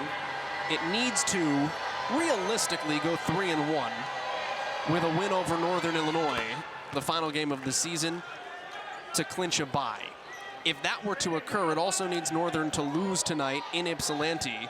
That is happening right now with 7.5 to go in the second. Eastern Michigan leads Northern Illinois 62-56. So overall, could wind up being a good Tuesday night for the Cardinals and a weird league for the MAC, because right now you've got Western Michigan playing everybody and Akron is playing nobody. The #1 team in the league is down by 20 on the road. Yeah, look, it is as wide open as it's ever been, and no score, honestly, surprises you. Brandon Johnson with the foul. And anything's possible. You look at the Cardinals' remaining schedule, 1 home game, but they've beaten Toledo already, beaten Northern Illinois, the 2 games they still have on the road. So I really do think it's going to come down to that last Friday night, but we'll see. El Amin at the free throw line now has 21 points. 24 is his career high. That was against Loyola Chicago back in the non-conference this year.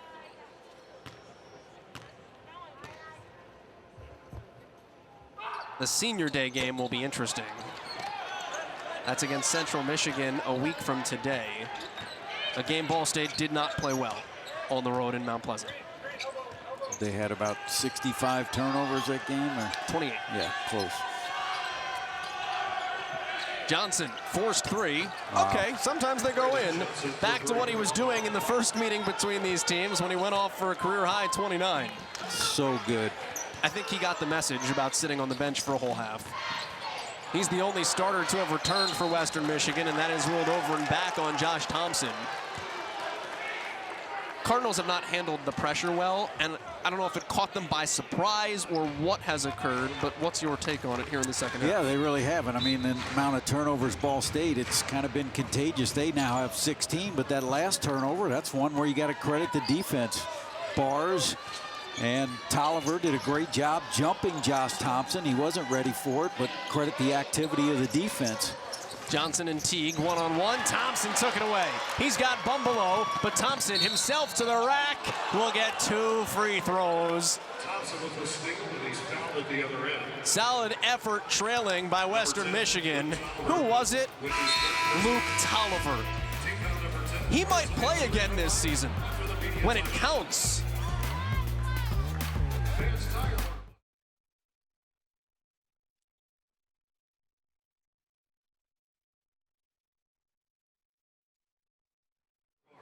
Text the word chick to 64600 and you'll be entered to win a free set of Yokohama tires announced our final home game next Tuesday. All right, fans, remember this is the 134th time these teams have played each other. It's time to tie Ball State even out the record. So with that being said, we're bringing out our Ball State Spirit Squad. We're getting into the TIS Nest Camp. I need you guys to stand up.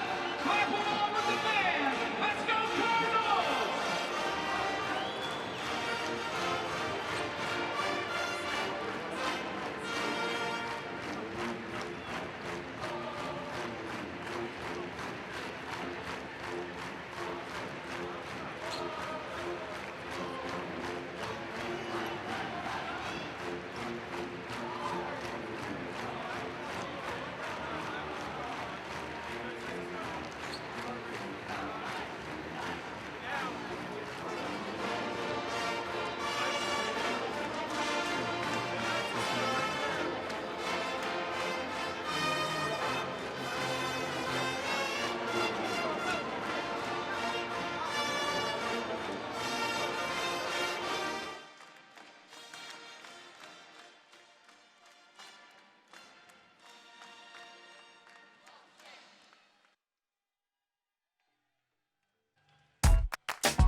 College basketball on ESPN is presented in part by Hayes & Sons. We do restoration right. And by Mutual Bank. Go ahead, live a better life. Ball State jumped out early on Western Michigan and hasn't given up the lead, although it's relented a little bit here in the second half. In front 67-53, but it has been the 4th, 5th, and 6th units that have been the story in the second half for Western Michigan, because they have given Ishmael El-Amin and the Cardinals starters everything that they can handle. Tip your cap to Luke Tolliver, Adrian Martin, Patrick Emilian, Adida Akongshul, William Boye-Richard. Tolliver and Boye-Richard, who have played, David, what, the last 14 consecutive minutes here? They have. And that group is leading the second half 30-28 now with that made free throw. So not only did they give them the energy and effort defensively, but managed to make some buckets. Josh Thompson fouled before the timeout, now has 5 points. If you're Steve Hawkins, what does practice look like? Most teams in the MAC will be off on Wednesdays, so when you walk into the gym on Thursday, whose team won for your first drill? Yeah, I mean, it is going to be spirited, and the film session for that first 20 minutes is not going to be pretty, but you're going to have plenty of clips, and there's your boy Tolliver. Plenty of clips to show of what energy, effort he's looking for. Here it is, 2-2-1 press that Ball State's able to break. First time we've seen the full court pressure. Tolliver's capable. Sophomore out of Paw Paw, Michigan, we mentioned, comes from a high school of 662. He does hold the single game state record in the state of Michigan for free throws made in a game, 29. He's got game, just haven't seen it in the MAC. Step back three for Teague, not the shot Ball State is looking for by any stretch.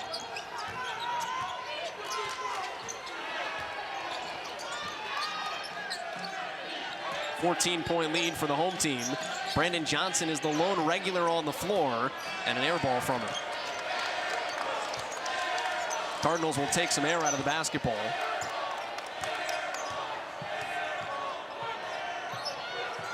David, we talked about tiebreaker scenarios. We are in the midst of looking at a three-way tie at the end of tonight. Adrian Martin the steal. My goodness.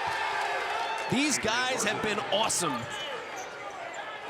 Northern Illinois is losing on the road. Buffalo is losing on the road. Just a crazy league this year. I tell you, how wild is Cleveland going to be? Boy, I tell you what, it has just gotten incredibly sloppy for the Cardinals here in the second half. Timeout taken by James Woodford. Patrick Emilian checks back in for Western Michigan. It's going to be unpredictable. Like, Vegas is going to build some very large buildings based off of what happens in Cleveland. That's my gut, because no one has any idea. And you are a liar if you tell me you do. Yeah, no question about it. Again, Akron would be the sure bet. Akron's losing by 18. 18 to Bowling Green tonight. And now, look, BG's good. 18. Yeah, and we've talked about it. I think that's why it just ups the ante on the importance of earning one of those 4 seeds so you don't put yourself at risk of an upset on that first Monday night. Other thing to watch, by the way, when it comes to Bowling Green, Dylan Fry has returned to the Falcons. So interesting injection of life into the 2 seed right now. And he has 14 points coming off of the bench. And think about that. They escaped barely. Justin Turner worked his magic in Fry's first game back against Ohio. They were left for dead. And Turner with the late game heroics again. So, I mean, it just, to your point, anybody can beat anybody. Boye Richard has done a phenomenal job running the Western offense here in the second half. Tell you what, Joel, 3 here cuts it to a 9-point lead. Hard hedge of the ball screen midway through the shot clock. Tolliver would be your shooter. Boye Richard as well. And there's a hand check on Luke Bumbelow. That's the first on the Cardinals freshman. Number 2, Luke Bumbelow, personal foul, his first. Tolliver's only been to the free throw line twice all season. We just mentioned he holds the Michigan State record. 29 in a game. It was 3 overtimes. However, he had to hit him, and he had to get there. And he hits the first one, and we'll get a second, a 1-and-1 scenario. That was Ball State's 8th.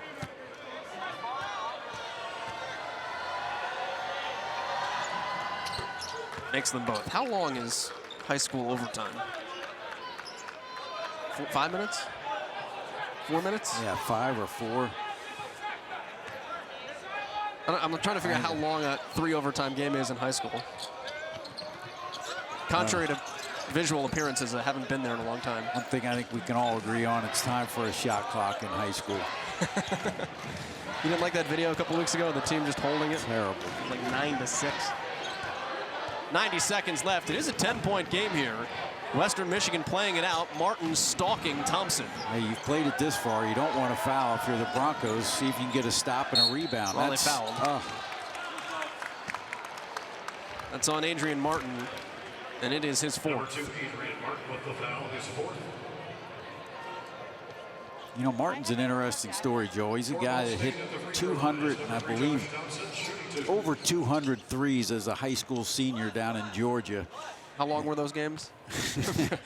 And just couldn't struggle with his confidence. Did not make shots from deep last year, but he is a guy that certainly, if he gets his confidence up, has scoring ability.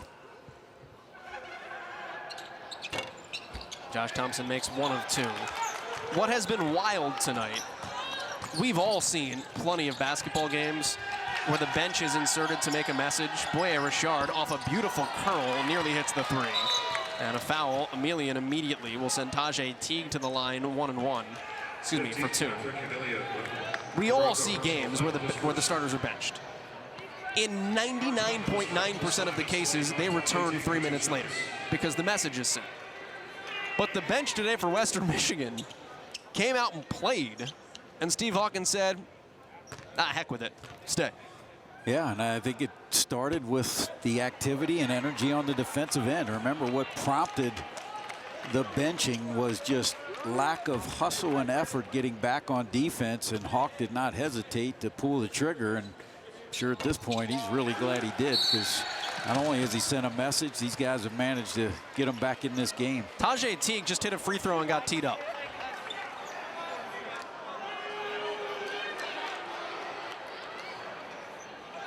That's the third technical foul in the game, the second against Ball State, and the fourth foul on Tajay Teague. Well, Tolliver to the line. Obviously not a smart play. I mean, the absolute worst thing you can do. Not only do you afford them the ability to score with the clock stopped, they get the ball back. And Tolliver hits both of them. How about Luke Tolliver, Joel? This has been, I mean, I say this jokingly because who expected Tolliver to play tonight? I think it's the best game of his career. Statistically, this is the best game of Luke Tolliver's career. And quite seriously, like, we're all going to be looking at the box score on Saturday when Northern Illinois rolls into Kalamazoo, because I want to see how much the kid's going to play. And look, the moment has certainly not been too big for him tonight. He has delivered, stepped up, knocked those couple in, and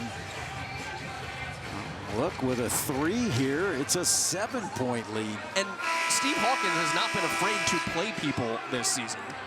13 players have scored in double figures for Western Michigan. In double figure minutes. 13 players have played double figure minutes this year. 11 players average 9 minutes a game. He's not afraid to go deep into the bench. We've clearly seen that, and it'll be interesting to see on Saturday. Ball State needs to seal this with a stop and a rebound. Martin, guarded by El Amin. Here's Tolliver. Tolliver for 3. That's a brick off the backboard. 10-point game, and the defense subsides. Ball State will likely get out of here with its 9th Mid-American Conference victory. And depending on what else happens in Athens and Ypsilanti, with 3 games to go, we will have a 3-way tie for the final 2 byes to Rocket Mortgage Fieldhouse and the Mid-American Conference Tournament. Thompson, step in. Teague the rebound. And there is, what, a 3-second difference, game clock, shot clock, so Ball State will run this down. This will tie the all-time series, David, 67-67. That's right. Aside from Indiana State, Western Michigan, the most common opponent ever for Ball State. Shot clock expires. Western Michigan will have to inbound. 71-61 is the final score. Ball State does get the victory. The Cardinals are winners tonight. They go to 9-6 in Mid-American Conference play. And unless apocalypse happens in the next 30 seconds, we'll be in a 3-way tie for 3rd in the Mid-American Conference. Top 4 teams get a bye to Cleveland. Right now, Ball State would be in that bye picture based on the tiebreaker procedures. Cardinals shoot 43%. They hit 10 threes. Western shot 63% from 3. It was incredible. David Iha is with Ball State's victorious head coach, James Whitford. Joined by head coach James Whitford. Coach, congratulations on the win. You got off to a good start in that first 20 minutes. Talk about what the key was to getting that big lead. Thought our defense, I thought we defended great. They actually made a lot of shots. I thought our defensive intensity was great. And when we played through our defense, we're a good team, and I thought that's why we got off to a great start. Coach, talk a lot about Ishmael El Amin, but you've seen him mature as a player both on and off the court. What jumps out to you about Ish's game now as opposed to what you saw last year? It's two parts. One, I think only the people in our locker room know the character and the leadership he provides. He's an elite kid, and he's an all-around player. I don't know what Michael Flowers finished with tonight, but he had him back-to-back games. He gets the toughest assignment. He can pass. He's an elite defender. He can score. He's a great teammate. He's a real winner. All right, Coach, congratulations. Another MAC home win. All right, thanks. Ball State picks up its 9th Mid-American Conference win of the season. It still has only lost 1 MAC game at home this year. For David Iha, and the rest of our crew. My name is Joel Gadet, saying so long from Muncie. This game is streaming live and archived on Watch ESPN and the ESPN app. Good night from East Central Indiana, where Ball State wins by 10 over Western Michigan.